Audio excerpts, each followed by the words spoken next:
को जो बात कर रहे थे कि कई बार मीटिंग का महत्व तो समझ में नहीं आता, कई बार हम लोगों को ये समझ में नहीं आता बार बार अपलाइन का क्यों फोन आता है, और बार बार हम लोगों को ये क्यों मतलब जो है कभी 100 200 500 रुपए लगवाने के चक्कर में रहते हैं, कारण क्या है।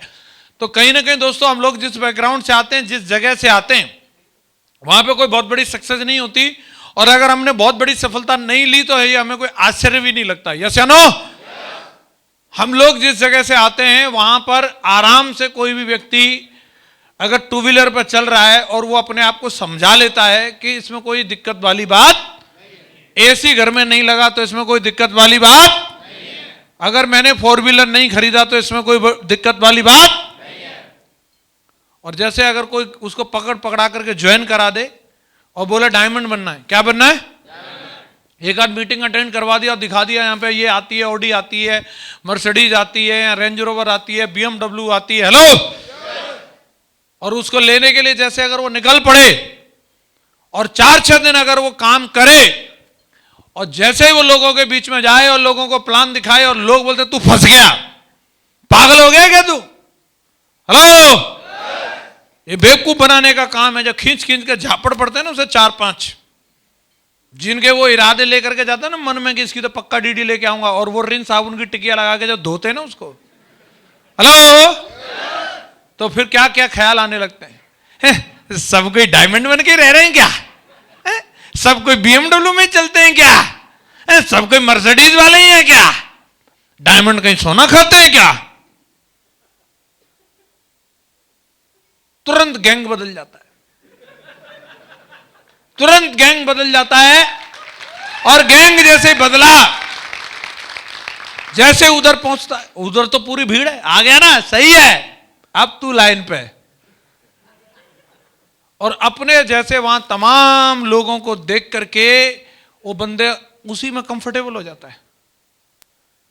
अगर उसमें कंफर्टेबल ना हो तो उसको यार लोड लेना पड़ेगा, मेहनत करनी पड़ेगी, पेन लेना पड़ेगा, और वो लेना उसके बस की बात है नहीं। और उसी भीड़ में जाकर के वो व्यक्ति उसी भीड़ में जाकर के मिल जाता है, उस भीड़ में से कैसे न कैसे वो निकल के आ सकता था, इधर वो बैठ सकता था, यहां जैसे डायमंड क्लब बैठा वो भी हो सकता था, हेलो, लेकिन समझाने वाले दोनों तरफ हैं, उधर भी और इधर भी, हेलो, जो इधर नहीं आएगा तो वो किधर भी तो जाएगा कि नहीं जाएगा, तो वो किधर ज्यादा रहता है, फिर उधर ज्यादा रहता है, तो जिधर ज्यादा रहेगा वो अपनी तरफ खींच लेंगे, हेलो, वो अपनी तरफ खींच लेते हैं, मिल जाता उन्हीं में, और फिर ढूंढ के भी आप पहचान नहीं सकते कि कौन इस बिजनेस का डायमंड था, कौन इस बिजनेस का मरकरी था, जो अभी चौक घिस रहा होगा कहीं पे, हेलो, और उसे मालूम ही नहीं है मेरे से क्या छूट गया, चला रहा होगा कहीं दुकान, कर रहा होगा कहीं खेती।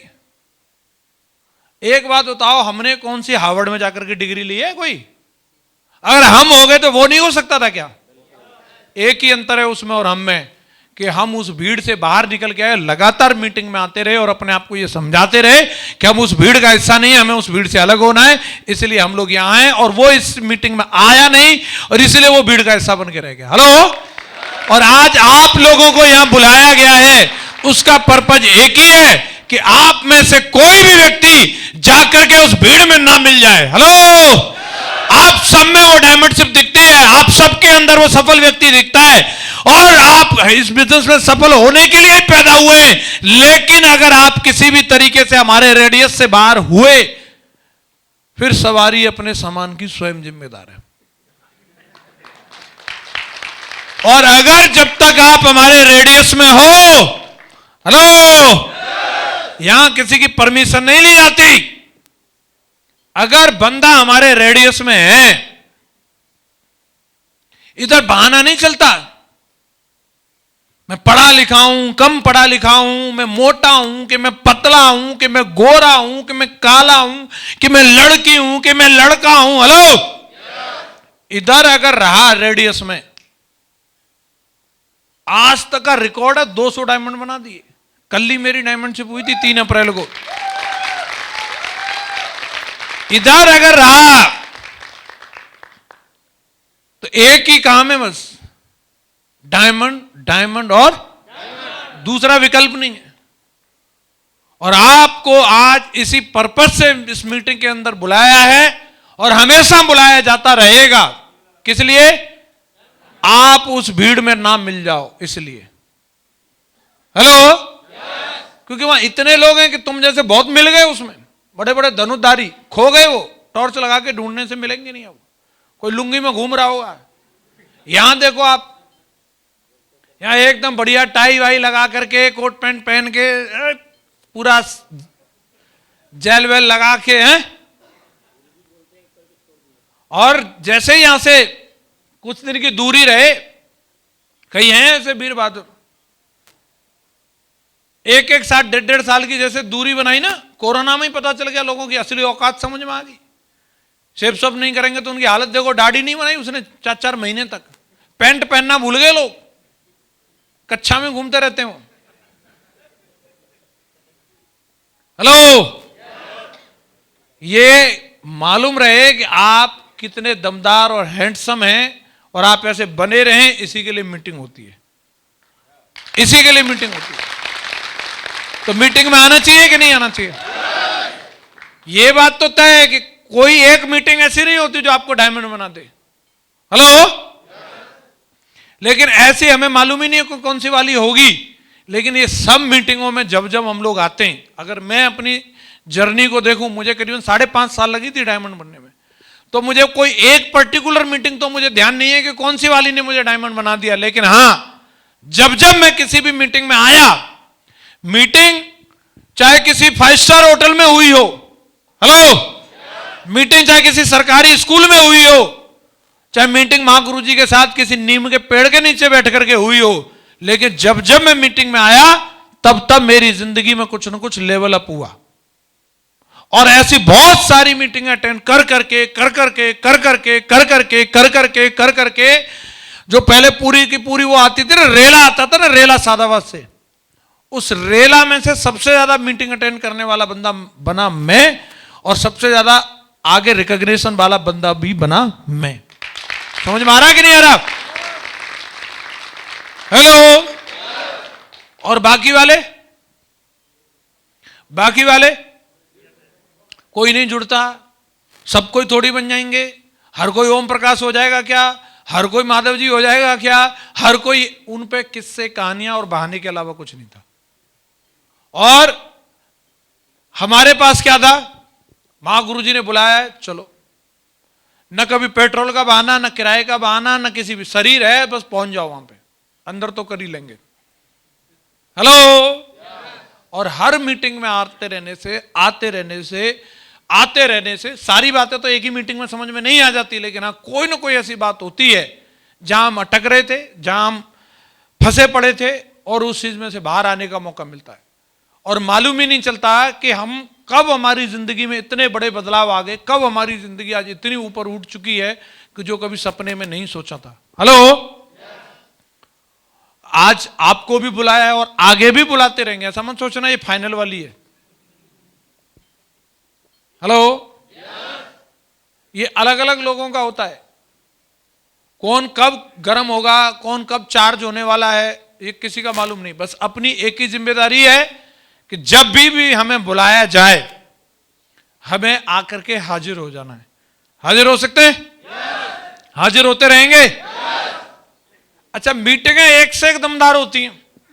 मैं देखता हूं जब भी आज तक के रिकॉर्ड में जितनी मीटिंगें हुई हैं, हमें क्या लगता है, ये अलग बात है, लेकिन मीटिंग कोई भी लीडर करे, चाहे आपका कोई डायमंड अपलाइन करे, चाहे महागुरु जी लोग करें, कभी भी महागुरु जी लोगों की तरफ से कोई ऐसी मीटिंग नहीं होती है, हाँ जी चलो आ रहे हैं, हाँ भाई ठीक है। जैसे छोटे बच्चों को बोलते तुम छोटे बड़े लिख लो, तुम गिनती लिख लो, हाँ भाई चलो तुम 1 2 3 चलो हम आ रहे हैं घूम के। ऐसे कोई मीटिंग नहीं, पूरी तैयारी के साथ मीटिंग होती है। कौन आ रहे हैं, किन से बात करनी है। कुछ लोगों पे वो चीज बड़ी दमदारी के साथ असर करती है, और कुछ लोग हाँ ठीक है। ऐसा क्यों? ऐसा क्यों? एक ही स्टेज से एक ही व्यक्ति एक ही हॉल में बिठा करके सबको एक ही चीज के बारे में बताया जा रहा है, तो सब पे बराबर उस चीज का असर होना चाहिए कि नहीं होना चाहिए? हेलो, सेम कंपनी में मैं भी काम कर रहा हूं, मेरे यहां के और भी पूरा गैंग आता था सादाबाद से, वो सबको भी उन्होंने भी वही सब बातें सुनी, तो उन सबको भी सेम लेवल पे होना चाहिए। तो कुछ न कुछ चीजें रहती हैं, कोई ना कोई वजह रहती है कि आदमी सब चीजों को जानने के बाद, जानकारी तो सबको मिल रही है ना, हम सब जहां बैठे हैं तो हम सब चीजों से अवेयर तो हैं, और मानने के बाद भी, मानते भी हैं तभी तो टाई लगा के आ रहे हैं हम यहां पे, और इसके बावजूद भी अगर हमारी जिंदगी में बदलाव नहीं आ रहा, वो चीजें इतने दमदारी के साथ बोली जा रही हैं, और कईयों का कुछ भी इतिहास भूगोल कुछ बदलता ही नहीं दिख रहा, चैक चूक उठता ही नहीं दिख रहा, और एक व्यक्ति का इतना जबरदस्त होता है कि बस पूछो ही मत कि साला वो क्या से क्या कर दे।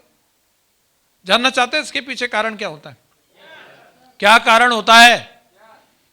मैं देखता हूं महागुरु जी लोग, मैं पिछले करीब 17 साल से लगातार देख रहा हूं, बहुत सारे लोग आए और बहुत सारे लोग गए, ऊपर से भी खिसके नीचे से भी खिसके, और ये आना जाना लगा रहता है।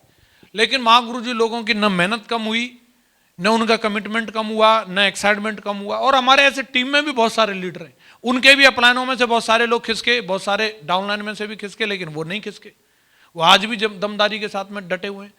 अब आप खिसकने वालों के पास जाओगे, आप जाकर के उनके रोने को सुनोगे तो वो रोना रोएंगे, वो बताएंगे क्या क्या चीज बताएंगे, प्रोडक्ट खराब था, पे आउट खराब था, अपलाइन खराब था, डाउनलाइन खराब थी, और क्या बोलेंगे, पैसे की दिक्कत आ गई थी, मेरे चेक नहीं बन रहे थे। वो जितनी समस्याओं की लिस्ट बताएं, आप पूरे दमदारी के साथ लिख के ले आना, और एक बार इन सब सक्सेसफुल लोगों पे अप्लाई करके देखना क्या वो सारी समस्याओं का सामना इन लोगों ने नहीं करना पड़ा इनको।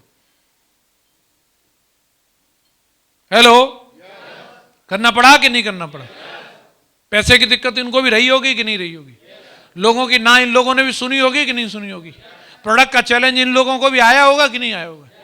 अरे महागुरु जी के पास भी कोई फोन आता होगा, साड़ी फटी निकली है, नहीं आता होगा क्या? नहीं, अरे नहीं बोले, अरे कैसी बात कर रहे हो गुरु जी पे कहां आता होगा? तो साड़ी बिक रही है तो तुम पे आता तो गुरु जी पे भी तो आता होगा। यस या नो? आप जो समस्या को बोलो, किसी के मम्मी पापा मना कर रहे हैं, किसी की बीवी मना कर रही है, तो क्या लगता है वो वाले चैलेंज इन लोगों को नहीं आए होंगे? आए होंगे ना। और इसके बावजूद भी अगर ये लोगों ने कर लिया तो क्या कारण है? आज भी छटनी होगी, अभी ये मीटिंग चलेगी 3 दिन, और महागुरु जी एक से एक लाजवाब चीजें देने वाले। मैं 2 बार अटेंड कर चुका हूं इस वर्कशॉप को, ऑलरेडी तीसरी बार अटेंड कर रहा हूं। तो ये मैं एडवांस में बता देता हूं, कंटेंट में कोई प्रॉब्लम नहीं है। और इसके बावजूद भी 2 तरीके के लोग निकलेंगे, एक जिन पे बहुत जबरदस्त असर होगा और एक जिन पे बिल्कुल असर नहीं होगा। तो कई सोच रहे हैं शायद ये पढ़ाई लिखाई का चक्कर होगा सर, कुछ ऐसे बुद्धिजीवी लोगों को समझ में आ जाएंगी बातें, बाकी कुछ होंगे डर ढक्कन वाले, उनको समझ में ना आए। तो ऐसा भी नहीं, कई देसी भी होंगे यहाँ पे बिल्कुल एकदम से दमदारी के साथ समझ के जाएंगे, और कई बुद्धिजीवियों को भी कुछ समझ में नहीं आने वाला। तो इन शॉर्ट अगर मुझे जो लगता है कि आदमी को कब सब चीजें समझ में आने लगती हैं, उसे जर्रे जर्रे से सीखने का एहसास होने लगता है, उसे पेड़ पौधे भी सिखाने लग जाते हैं, उसे साला गली का कुत्ता भी उसको ट्रेनिंग देने, उसमें भी ट्रेनिंग नजर आने लगती है, गाय भैंस बकरियों में भी ट्रेनिंग नजर आने लगती है। उसको अगर किसी गुरु का दर्शन हो जाए, भाव विभोर होकर के साला ऐसा सुनने लगे, आंसू बहने लगे, और वो पूरी तरीके से एकदम अपने आप को साला खपा दे, जमा दे, पता नहीं क्या कर दे। ऐसा कब होता है? जानना चाहते कब होता है? कब होता है? जब इंसान को एहसास होता है। क्या होता है? क्या होता है? कईयों के मुंह में पान है, क्या होता है? पान खा के तो नहीं है? अच्छा फिर ठीक है। क्या होता है? क्या होता है? कौन सी सब्जी मंडी में मिलता है ये? कौन सी दुकान में मिलता है? ये कहीं नहीं मिलता साहब, ये कहीं नहीं मिलता। अपलाइन होना अलग बात है, अपलाइन होने का एहसास होना अलग बात है। डाउनलाइन होना अलग बात है, डाउनलाइन होने का एहसास होना अलग बात है। पिता होना अलग बात है, पिता होने का एहसास। हेलो, पति होना अलग बात है, पति होने का एहसास अलग बात है। कुछ चीजें तो हमारी जिंदगी में वैसे ही हो जाती हैं, समय के हिसाब से उसमें हमारा कोई रोल नहीं होता। कुछ तो हम वैसे ही बन जाते हैं, हम बनेंगे ही बनेंगे। अब बेटा है तो बेटा तो बनेंगे ही बनेंगे। अब लेकिन इस बात का हमें एहसास है कि नहीं?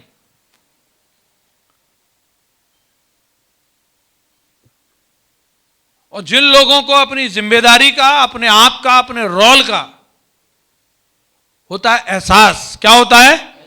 क्या होता है? वो लोग हर एक चीज को एक अलग नजरिए से देखते हैं और हर चीज की गहराई को समझते हैं। जिनको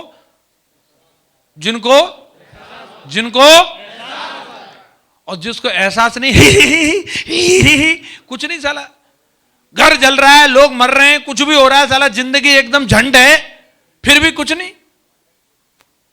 कुछ नहीं उसकी जिंदगी में। कोई आ रहा है, आके बार बार समझा रहा है, कोई उसको मोटिवेट करने की कोशिश कर रहा, नहीं होता वो। क्यों?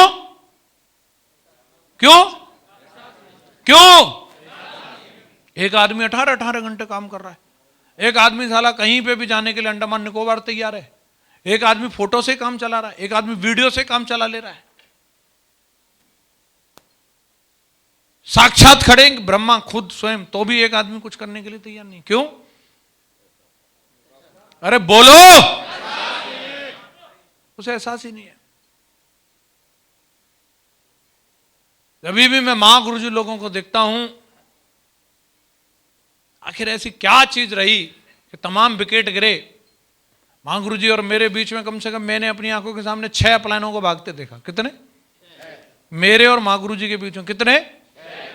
और अच्छे खासे लेवल तक। कोई एमरल्ड था, कोई रूबी था। उस लेवल पे जाने के बाद उन्होंने वो भागे। तो इन्होंने कौन सी मतलब जो फेरे डल रखे थे क्या है कि इनके मुंह से नहीं निकल सकता था तलाक तलाक तलाक।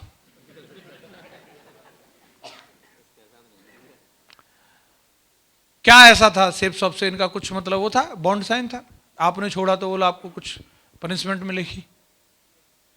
बात तो कुछ न कुछ रही होगी है कि ना छोड़ने के पीछे कुछ तो वजह रही होगी।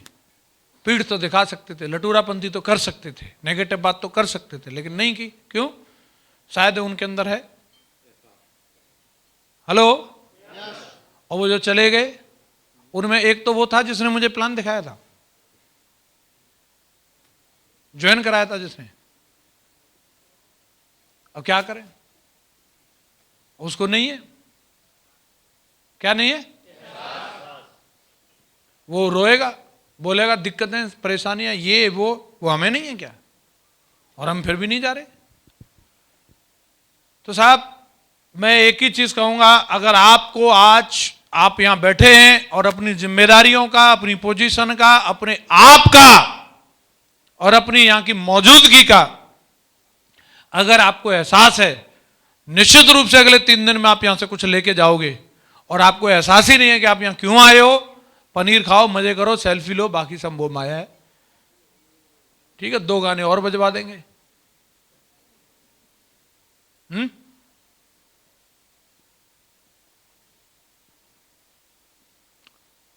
और अगर ऐसा नहीं है कि ना ना ना मैं तो कुछ लेने आया हूं और मुझे बिल्कुल आंखें मेरी खुली हैं, मेरी आंखें बिल्कुल और बिल्कुल मेरे सारे के सारे सेंस काम कर रहे हैं और मुझे एहसास है कि आज मैं कहां हूं और अगर अभी मैं नहीं जागा तो अभी मेरा क्या होने वाला है। हेलो? आप निश्चित रूप से यहां से आज जर्रे जर्रे से सीख के जाने वाले। आप तैयार हैं? अरे तैयार हैं? और जिनको नहीं है अभी भी, अगर अपने आप की जिम्मेदारियों का, अपनी जिंदगी का, अपने जो हमें जिंदगी में जो भी हमें ओहदा मिला है उसका एहसास अगर नहीं है, महागुरु जी करवा देंगे, क्योंकि महागुरु जी को इस काम की भी मास्टरी हासिल है। हमें भी नहीं था, हम भी बिल्कुल ऐसे अल्लड़पने में घूमते रहते थे। और महागुरु जी को सब विद्याएं आती हैं कि किसको कैसे कराया जाए। पहले हमें बेटा होने का एहसास नहीं था, माँ बाप तो पहले भी थे हमारे, लेकिन हमें एहसास ही नहीं था। वो मेहनत करते हैं, हमें उनके लिए कुछ करना चाहिए, उन्हें उनके बारे में कुछ सोचना चाहिए। हेलो? नहीं हुआ उससे हमें ज्यादा कुछ। फिर महागुरु जी ने पकड़ पकड़ा करके मेरी शादी करवा दी 2007 में। अब हो शायद है, शादी हो गई तो सबकी हो जाती है, मैंने हमारी भी हो गई। पंडित जी ने बोला यहाँ बैठ जाओ जी, बैठ गए। ऐसे चक्कर काटो, काट दिए। यहाँ चावल छोड़ दो, छोड़ दिए। अब खड़े हो जाओ, खड़े हो गए। बोला आज से तुम दोनों पति पत्नी। बोले ठीक है।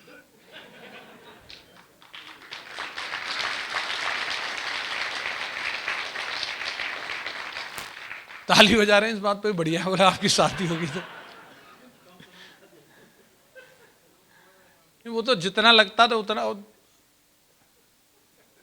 महागुरु जी नायक मूवी देख रहे थे अभी, सीएम साहब ने ऑर्डर दिया कि मीटिंग बुलाई जाए, उसके अगले सीन में मीटिंग हो रही है। तो मैं से इतनी जल्दी, मतलब 1 सेकंड में तो इकट्ठे भी नहीं हो पाएंगे। तो इन शॉर्ट स्टोरी होती है ना, वो पूरी थोड़ी कि अब ये निकले, अब गाड़ी में बैठे, तो फिर तो 15 साल तक फिल्म ही चलती रहेगी, एक खत्म ही नहीं होगी। हाँ जी, मैं आपको बता रहा हूं, मेरी शादी हुई थी 2007 में। बहुत गरीब था मैं उस वक्त पर, लेकिन मुझे उस वक्त ही, उसी दौरान ही कई ऐसे झटके लगे। तो उन सब झटकों ने मुझे एहसास कराया कि पैसा कितनी जरूरी चीज़ है, और मेरे घर वालों को पैसा ना होने की वजह से क्या क्या झेलना पड़ रहा है, मुझे क्या क्या झेलना पड़ रहा है। मेरी जिंदगी में भी एक और जिंदगी जुड़ गई है। बोले अब ये तुम्हारे हवाले है। और ऐसा होता है, ऐसा बताते हैं, और ऐसा कुछ डेफिनेटली ये चीज़ें होती हैं। कई लोग मैच्योर्ड 12-13 साल की उम्र में हो जाते हैं, कई लोग शादी होने के बाद होते हैं, और कई लोग पिता बनने के बाद होते हैं, कई लोग 55-60 में जाके होते हैं। होते तो जरूर हैं, कई लोग तब होते हैं जब मृत्यु सैया पे लेटे होते हैं, तब मैच्योरिटी आती है। कईयों को बहुत तगड़ा ज्ञान निकलता है उस समय। डिपेंड करता है, आती तो है, होता तो है एहसास। अब मुझे हुआ उस समय। यार मैं साला कहाँ हूं अभी, मेरे को कहाँ होना चाहिए। एहसास ये हुआ कि मेरी जिंदगी में पहली कोई एक ऐसी महिला आई जो मेरे पैर छू रही है। तो मैं सोच रहा हूँ यार, ये हालांकि एक ट्रेडिशन हो सकता है, एक परंपरा होती है, इसमें कौन सी बड़ी बात है भाई। सबकी पत्नियां सब पतियों के पैर छूती हैं, लेकिन मुझे कुछ ऐसा लग रहा था ये मुझे कुछ मानती है, मैं कुछ हूं। वैसा कुछ था, ऐसा है नहीं। ऐसा पैर छूने वाली सी जैसे क्या ऐसा, हमें साला जेब में फटी है, ठंडी नहीं, 2 रुपया का कोई गिफ्ट नहीं दिया, पैर छू रहे, हम आशीर्वाद दे रहे, जैसे भोले शंकर हैं स्वयं। पर अंदर हकीकत तो अपनी पता थी ना हम क्या हैं। जितनी 5 साड़ी चढ़ी हो पिताजी के पैसा से, और 6वीं लाने के हमारे पास कोई बंदोबस्त नहीं, अगर मांगी गई तो। बाकी की सब जुगाड़ जितनी, ये बेड, मोटरसाइकिल, सब ससुर जी ने दिया है। एहसास था। और थोड़ा कम था तो ग्रेवाल सर का फोन भी आ गया था दूसरे तीसरे दिन। बोले पूरी जिंदगी वहीं रहना है या वहां से कहीं और भी जाना है। तो वो हुआ। तो फिर मैं पहुंचा, दिल्ली पहुंचा मैं महागुरु जी के पास। मैं कहा गुरु जी अभी मेरे को हो रहा है क्या, अब मैं सही लाइन पे हूं, अब मैं जो गलती करी है आगे पीछे की सब माफ करो, अब सही से बताओ गुरु जी क्या क्या करना है। ऐसे वो जो नेत्र होते हैं ना, ज्ञान चक्षु, वो खुल जाते हैं जब आदमी को बिल्कुल एकदम सही से काम करने लगता है। तो उसी पोजीशन में आ गया मैं। ऐसा है कि वो होने के तुरंत बाद ऐसा नहीं है कि तुरंत सब कुछ होने लगेगा। आगे पीछे का हिसाब किताब करने के लिए पनिशमेंट भी मिलती है। उसका हिसाब किताब नहीं करोगे तब तक कुछ नहीं। तो मैंने बोला मेरे आज खुल गए गुरु जी ज्ञान चक्षु, बाहर BMW की चाबी लो जी पुत्र लेके जाओ।